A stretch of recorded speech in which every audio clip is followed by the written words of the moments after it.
खुशी के सफर में आपका स्वागत है। ये वो विषय है जिसके बारे में इंसान बहुत पुराने समय से सोचता आया है। साइंस, साइकोलॉजी, रिलीजन और फिलॉसफी के नजरिए से हम असली खुशी का मतलब समझेंगे। चलो इस सफर में साथ चलते हैं और खुशी के अलग अलग रूपों को देखते हैं। इस सफर में हम वो चीज ढूंढेंगे जो हम सबको जोड़ती है।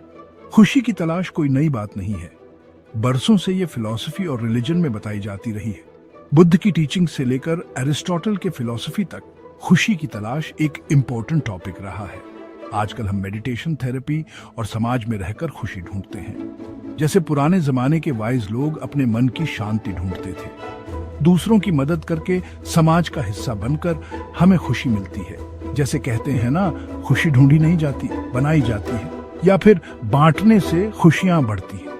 अपनों के साथ बिताए हुए पल, हंसी मजाक और प्यार, यही तो असली खुशी है। जैसे साथ मिलकर खाना खाना, बिल्कुल हमारे यहाँ की तरह। खुशी के अलग अलग पहलुओं को देखने पर पता चलता है कि ये सिर्फ एक फीलिंग नहीं, बल्कि एक पूरा प्रोसेस है।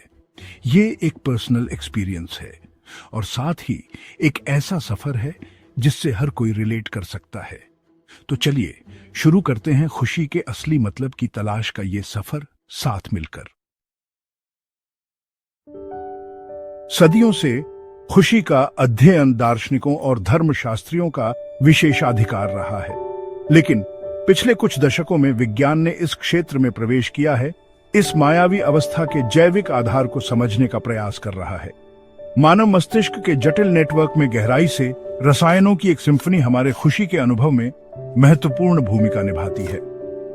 न्यूरोट्रांसमीटर जैसे डोपामाइन, सेरोटोनिन और ऑक्सीटोसिन खुशी के इस जटिल नृत्य का नेतृत्व करते हैं।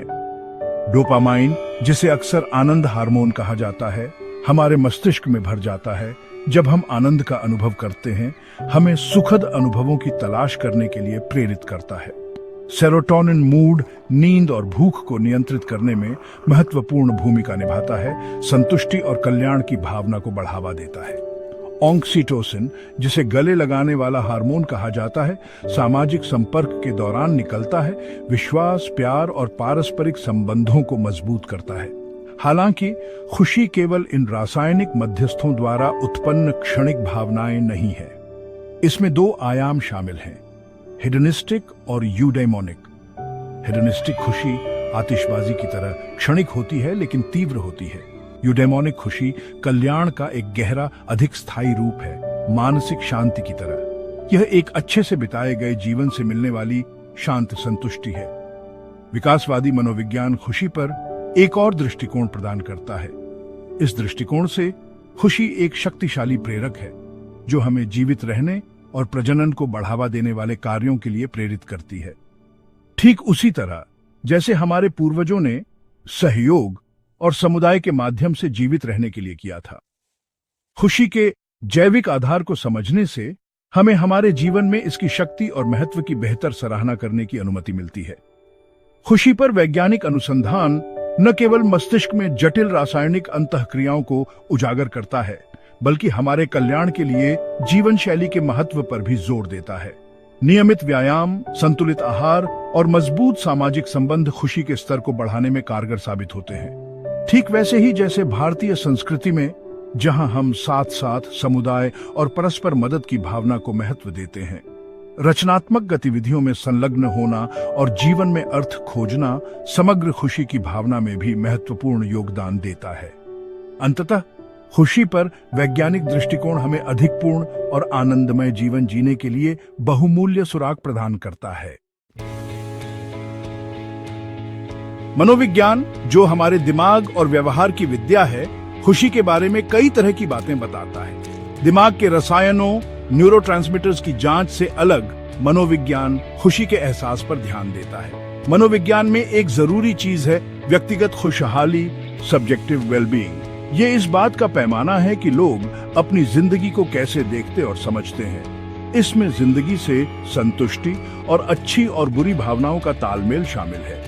मानवतावादी मनोविज्ञान, ह्यूमनिस्टिक साइकोलॉजी, व्यक्तिगत विकास और आत्म साक्षात्कार, सेल्फ एक्चुअलाइजेशन पर जोर देता है। अब्राहम मस्लो और कार्ल रोजर्स जैसे मनोवैज्ञानिकों ने कहा कि सच्ची खुशी इंसान की पूरी क्षमता को निखारने से मिलती है। मस्लो के जरूरतों का पिरामिड, हायरार्की ऑफ नीड्स, कहता है कि हमारी जरूरतें हमें आगे बढ़ाती हैं। ये खाने पीने और सोने जैसी बुनियादी जरूरतों से शुरू होकर आत्म साक्षात्कार जैसी ऊंची जरूरतों तक जाती है। इस पिरामिड के सबसे ऊपर आत्म साक्षात्कार है, यानी अपनी पूरी क्षमता को पहचानना। आत्म साक्षात्कार कोई मंजिल नहीं, बल्कि एक सफर है, लगातार सीखने, नई चीजें जानने और बदलने का एक सिलसिला। खुद को जानने के इसी सफर में हमें अक्सर खुशी के सबसे गहरे और पक्के रूप मिलते हैं। ध्यान और मनन, माइंडफुलनेस एंड मेडिटेशन जरूरी मनोवैज्ञानिक अभ्यास हैं जो लोगों को अपने अंदर की दुनिया से जोड़ते हैं। ये अभ्यास हमें अपने विचारों और भावनाओं को बेहतर ढंग से समझने में मदद करते हैं, जिससे हमें अंदरूनी शांति और खुशी मिलती है। रचनात्मक काम खुशी बढ़ाने में भी एक अहम भूमिका निभाते हैं। रचनात्मकता हमें खुद को अभिव्यक्त करने देती है और भावनाओं को जाहिर करने का एक जबरदस्त तरीका हो सकती है। सामाजिक जुड़ाव हमारी खुशहाली के लिए जरूरी है। मजबूत रिश्ते बनाने और निभाने से हमें अपनापन और सहारा मिल सकता है। दूसरों के प्रति दयालुता और मदद करना भी हमारी खुशी बढ़ा सकता है। समाज के लिए काम करने से हमें जिंदगी का उद्देश्य और संतुष्टि मिलती है। कुल मिलाकर खुशी एक ऐसा अनुभव है जिसके कई पहलू होते हैं और कई मनोवैज्ञानिक चीजें इसे प्रभावित करती हैं। इन चीजों को समझने और विकसित करने से हमें ज्यादा गहरी और स्थायी खुशी पाने में मदद मिल सकती है।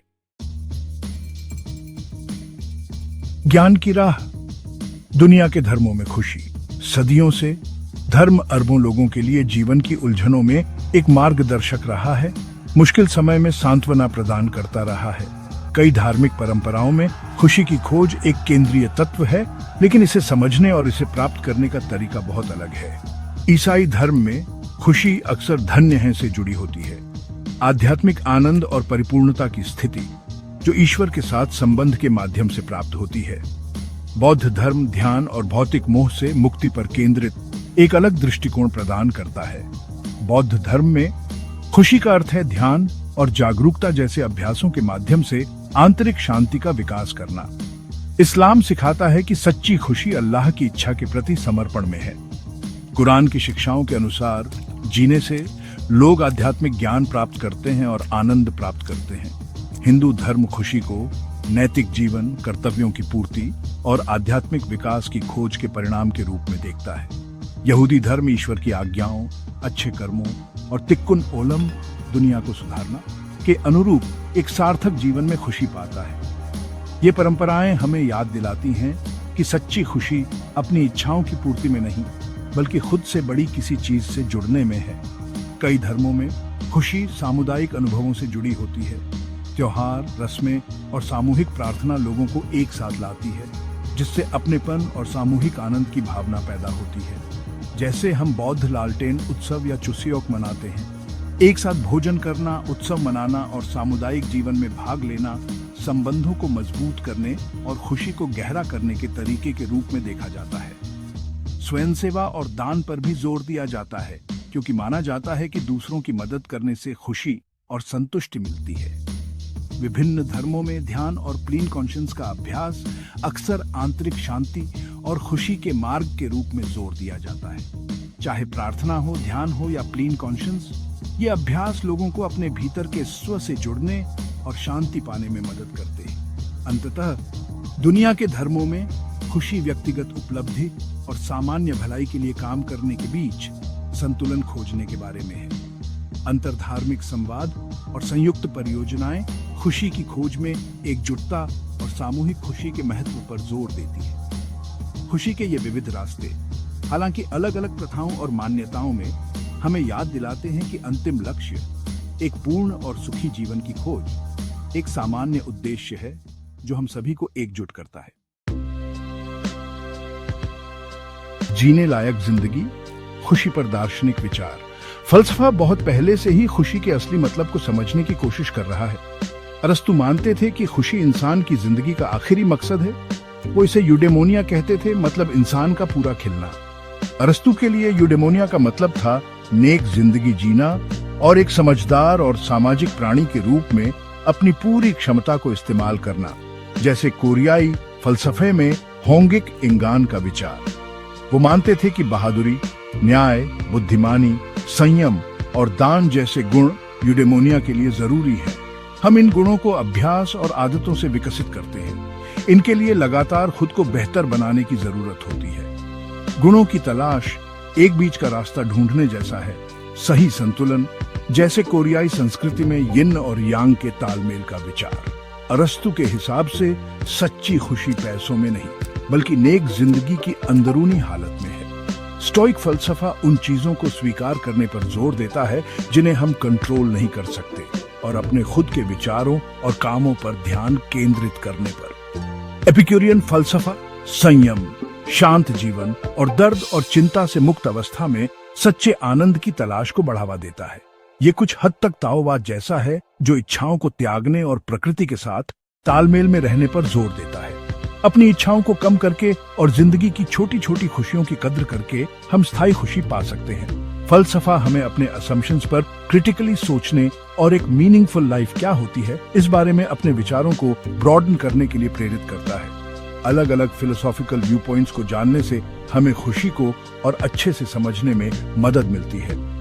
फलसफा हमें कई अलग अलग रास्ते दिखाता है जिन पर हम एक मीनिंगफुल लाइफ की तलाश में चल सकते हैं। सुकरात और प्लेटो जैसे दार्शनिकों ने भी खुशी के स्वभाव पर रिसर्च की और अक्सर इसे ज्ञान और खुद को जानने की इच्छा से जोड़ा। सुकरात के फेमस वर्ड्स, बिना सोचे समझे जिंदगी जीने लायक नहीं है, इस बात की ओर इशारा करते हैं कि आत्मविश्लेषण ही सच्ची खुशी की कुंजी है। वहीं प्लेटो ने आत्मा के सच्चाई, सुंदरता और अच्छाई के आइडियल्स के साथ तालमेल के महत्व पर जोर दिया।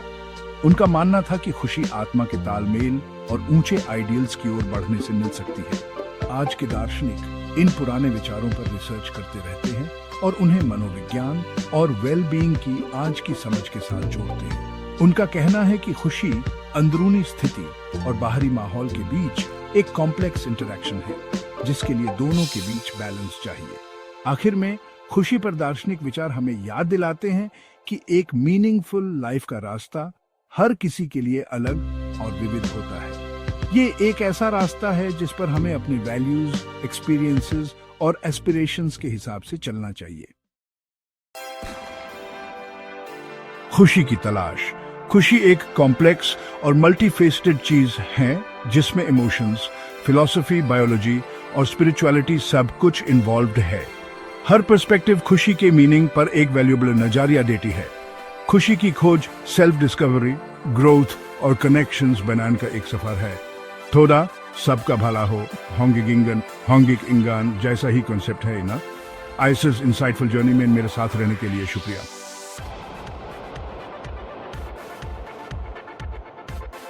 सदियों से लोग खुशी को कई तरीकों से ढूंढते रहे हैं, पैसे से लेकर स्पिरिचुअल एनलाइटनमेंट तक। जैसे पुराने जमाने में नोबल्स के लिए गवर्नमेंट एग्जाम्स में पास होना लाइफ की सबसे बड़ी खुशी होती थी।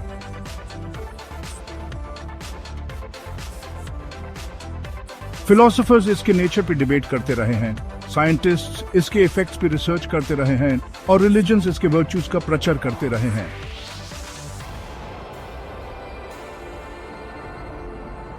अलग अलग अप्रोचेस के बावजूद खुशी की चाह एक यूनिवर्सल और अनंत लक्ष्य है, एक लाइफ लॉन्ग होमवर्क जैसा है ना।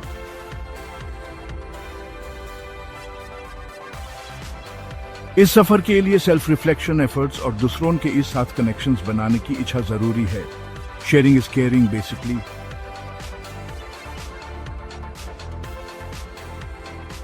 खुशी को समझने से हम अपने और अपने आसपास की दुनिया के बारे में ज्यादा जान पाते हैं।